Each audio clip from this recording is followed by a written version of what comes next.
Okay guys, right now I'm going to show you a tutorial video on how to breed mealworms. It's actually really simple, but it is complex at the same time. I am going to tell you it's a lot more hard to breed these guys than it is to breed crickets or anything like that. Crickets do have more of a nutritional value to them, but they also are more costly.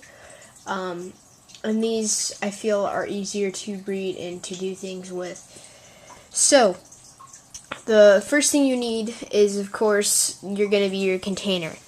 I just used one of these containers that have 3 of them. They're like $10 at the store. They're not too expensive, and they're easy to operate, and they're a lot nicer. So what you do is, if you have 3 of these, you can also use these Stairlight tubs, 6 quart. It doesn't really matter how big they are. Then you can use like little salad dishes, like not like real ceramic dishes, but like plastic bins and stuff like that. But I found these work the best. So Stairlight little thing, if you want to go out and buy one, they're like $10, like I said. So it doesn't really matter what order it is in, but you need mealworms. Good thing to start out. How many mealworms is 100? I started out with 100 mealworms. It was cheap, and I'm pretty sure I'll get a good outcome from it. So I have my mealworms right here, so you can see. Now, of course, you can't tell which one's male or female. But, so yeah, but you just fill up the substrate, just 2 bins that you have. You just fill it up with old cereal. You can fill it up with oats, like these little things. These aren't oats, but it's what came with it, so I just put it in there. Oats, you can use, all sorts of stuff. But yeah, so what you do is, after you have everything set up, you put your mealworms in. The mealworms are going to get large, and then they're going to turn into something called pupa. Pupa is basically just a mealworm that is changing into a beetle. And they just turn really white, and you separate them from the actual mealworms, because then sometimes the mealworms will start eating the pupa. So all you do is you just separate the pupa. They're really hard little white things. They're like in little cocoons. You'll know when they are. Just dig around for them, and then you just separate them and put them in some sort of bin with a little layer of the oats. So you want to separate them from the actual mealworms so they don't eat them. And then after you do that, they'll start hatching into beetles. Then after they hatch into beetles, you take them out from the tub, from whichever tub you have, and you put them into a different tub, which would be this. All you have to do is just use like paper towel, toilet paper rolls, cut them in half and use them as hides. The beetles will be walking around, but they cannot climb up this plastic, so you shouldn't have to worry about that. But the beetles will start laying eggs in your substrate. Once they start laying eggs in the substrate, you give it about a couple weeks. Then, after they start laying eggs in the substrate and you can see that they're little baby mealworms hatching, then you move the beetles out of there and you put them into another bin. So then they don't eat the little ones, because sometimes they will.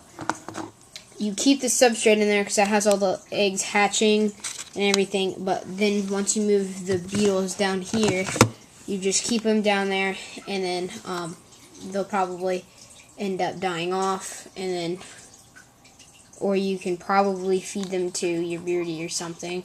And then after that, all you have to do is, it'll repeat the cycle, because all the mealworms will be doing the same thing.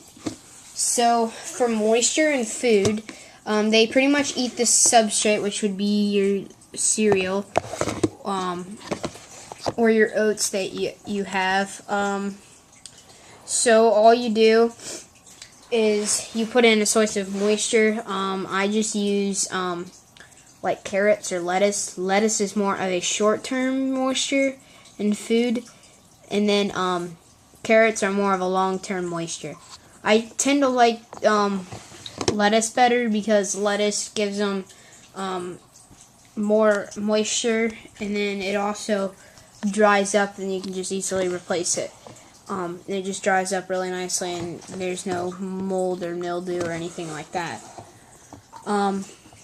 But if you want a long term, you're going to start with carrots. They do need a moisture because if they don't, they will die. But what you do is you just put a carrot in there, put 2 carrots or something like that in there, and then that'll be a little thing for your mealworms.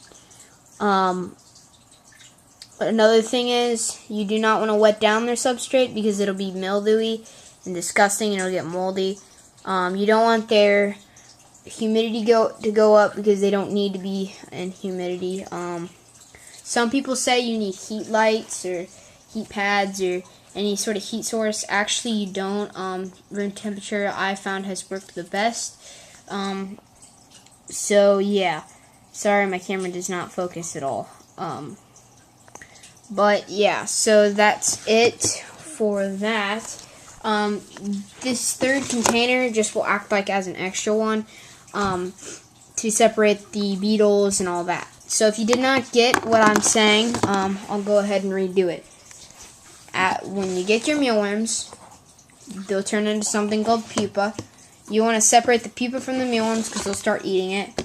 All you do is you put the pupa in here, wait a few weeks. Once they start hatching into the beetles, you put them into your beetle setup.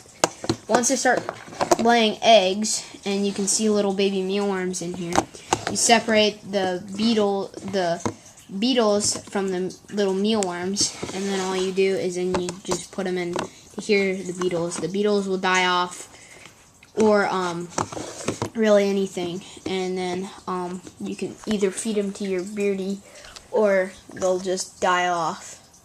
But yeah, so then I just repeat the cycle with the baby ones, and you'll just have a nice setup. So yeah, the end result will be baby mealworms and beetles. So hopefully your original mealworms will turn into beetles, and then they'll lay eggs, and then they'll get mealworms. And then just keep repeating the cycle until you stop breeding them or you stop being able to afford it.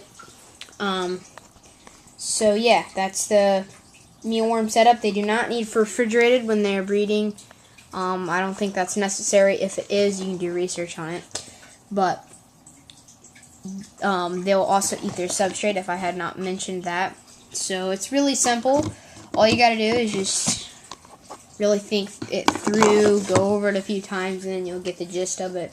And then you can start breeding your own and making your own colony of mealworms.